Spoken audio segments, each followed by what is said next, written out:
This foot is used to add a seam finish at the edge of a seam allowance. It can also be used to sew a seam while at the same time sewing an edge finish.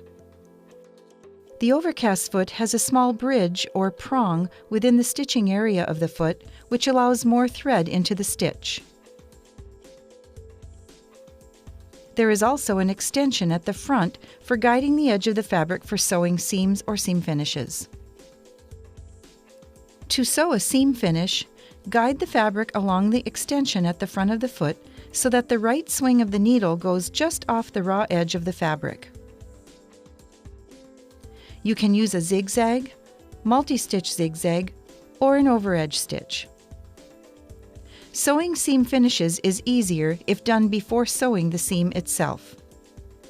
When the sewing is completed, the stitches and fabric will lay smoothly. Press when finished. To sew a seam and seam finish simultaneously, set the machine for an overedge or slant overedge stitch. Place the two fabrics, right sides together, under the presser foot with the raw edges lined up with the guide that extends to the front of the foot. Sew the seam. You can also attach ribbing to cuffs, sleeves, and neck edges.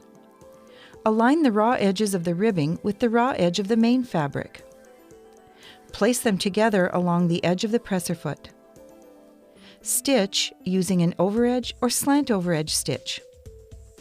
Simply stretch the rib as you sew.